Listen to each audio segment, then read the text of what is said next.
All right, so what's up, everybody? I want to take a minute to share something really fast. So this past weekend, pretty much started off like any other weekend. It finished just like any other weekend, except for the fact that we got engaged this weekend. I asked Megan to marry me this weekend. She said yes. We celebrated with friends and family, and it was the best weekend of my life. And I've been blown away, Megan and I both, by the love, the support, phone calls, texts, FaceTimes, you name it. So much love has came in, and we have just felt it left, right, and center. So I'm so thankful for that. We thank you very much for all of the thoughts, all the prayers, all the congrats. We are very excited to enter into this next season and see what God has in store for us. But I wanted to take a minute to share just a little extra something that God has reminded me this weekend and just what's been on my heart. And it's how God can take a broken story, a broken situation, and turn it into beauty. How God can take some of the hardest moments of your life and show you on down the road, what He was doing in the midst, what He was doing to make you see not the brokenness, not the devastation, not the loss, but see the beauty that God was working on in the background. And you look back a year ago, right around this time, a little bit before, I was losing my mom. We were in the hospital at Emory. She was really going downhill. Our health was really declining, and, we were lost. We were searching for answers. We were searching for something. And, we were praying really hard, but there at the moment, I wasn't seeing those prayers answered. I was seeing my mom really start to decline, and I was fearing for what the worst was going to be. And ultimately, my mom did go to be with heaven. But in that moment, I lost, a lot. I really struggled, and I was like, man, I've prayed so hard. What was I doing wrong? What did I not do right? I looked at that and I looked at it from my point of view, at my time frame, in my situation. And, God has revealed to me so many things throughout that time, but marrying Megan, or asking Megan to marry me, really just brought it all home.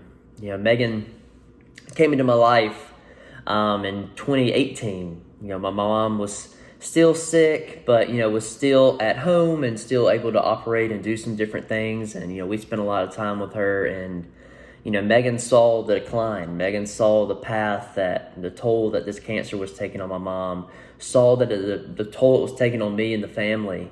And she stood by my side, hand in hand, through every step of the battle.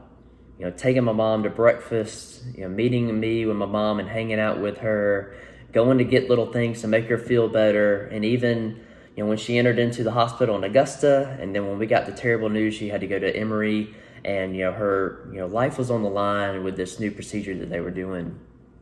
Megan took countless trips up to Atlanta, stood beside the family, prayed with me, held my hand, and just supported me the whole time and said, Bart, I'm not going anywhere. Like, this is my family now that I'm going to be a part of. I love your mom. I love you. I love your family. My family loves you, and we're going to move forward. I'm going to be with you through this. I love you.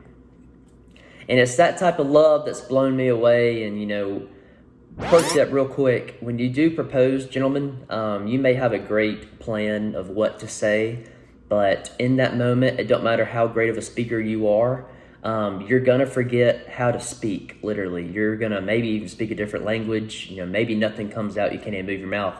But, you're going to have great things to say, but, make sure you just get the good words out, and I did. Thank God. All right, keep going. But, Megan really blew me away, and I told her after the fact, I was like, you had every chance to walk away from that situation, because you were not too far into our relationship, and you saw me crying. You saw me devastated by things going on, and you saw my already past. I'd lost my father, when I was younger. But you stood by my side. You said, nothing's going to shake me. I love you. I'm here. And it's a beautiful thing that, I would not have doubted Megan 1 minute to walk away from my situation, to walk away from me and say, Bart, I love you. You're great, but this is too big for me right now. And I would not have held any kind of, shame or any kind of feelings over that, other than I get it. I understand. But she stood by my side, and now we get to plan a wedding. And now we get to plan our future. And I know my mom would be proud. I know my mom would be excited. And God is showing me, look, in your darkest hour, I gave you someone to come into your life to make some sense of things, to give you that person, to give you that support, to give you that comfort, to help you move forward. And I know it's hard to see in that moment. I know it's really hard to see, but when you look at it back, it makes sense that God knew that we were supposed to be together, knew He had a plan, and God knew, hey, before you were even a part of this world, before you were even thought of, I knew that you two were going to make an impact. I knew that you two were going to make a connection, get married. I knew you two were going to be a part of something great, and I put it there, and I knew that. And God gave me that blessing. He gave me Megan, and I'm blown away. So thank you guys for the support. God has shown me so many different things, and God is showing me that even in our darkest moments, He's working overtime. He's working in the background. He's got a game plan. It's all there, and we just got to be patient. So much love, guys. Thank you for the support once again, and let's have a good week.